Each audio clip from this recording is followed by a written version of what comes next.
Hey there, everyone. Here we are, lesson number 9. I see nothing as it is now. Now, that actually makes sense in light of the last two, which it says basically the forms I see are only from the past, and the thoughts that I think are only about the past. The implication is, therefore, that's being a smokescreen so that I can't see how anything is right now. I'm all preoccupied with my past. So we are very clear. This will make no sense to you, that you will not understand it. Because if you did understand it, once again, you wouldn't need to be doing this. So it says it's very difficult for the untrained mind, that would be us, to believe that what it seems to picture is not there.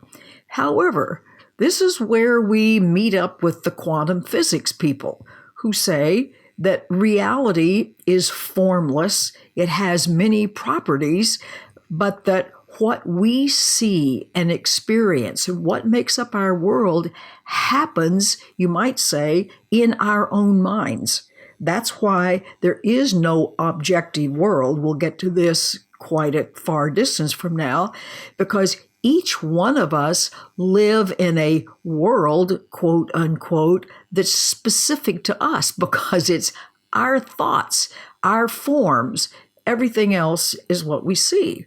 It also implies that there's something else here for us to see. And different people or different theories or different practices will use different words, like there is a veil in the way, there's a wall in the way, there's a drape in the way, there's a block in the way. And the course in this particular lesson talks about debris in our minds.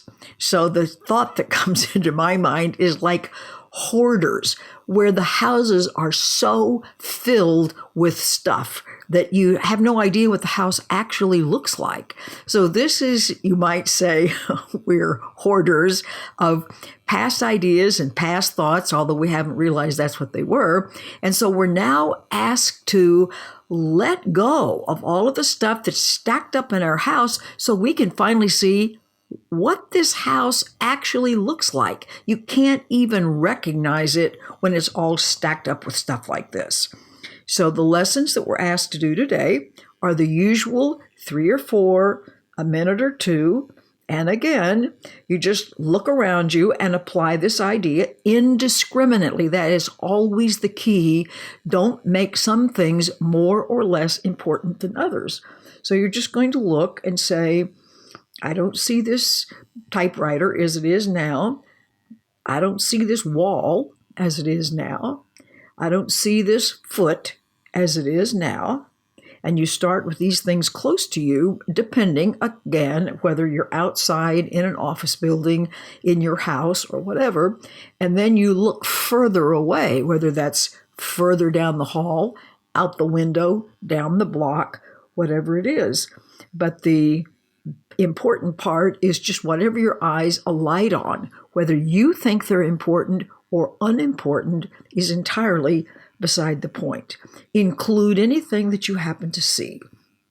And make sure that you're honest with this and that you're not avoiding something that you think is really, really important to you for applying this lesson to. So, I do not see anything as it is now. I see nothing as it is now. Now, always the good news promise is there is something here. I'm just not seeing it in its reality.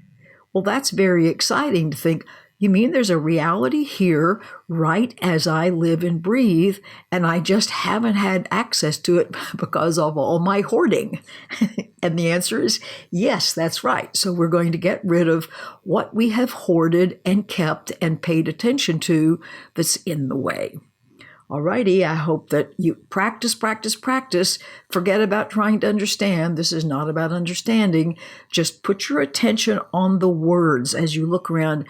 I see nothing as it is now. It's very exciting. Something else is possible. See you tomorrow.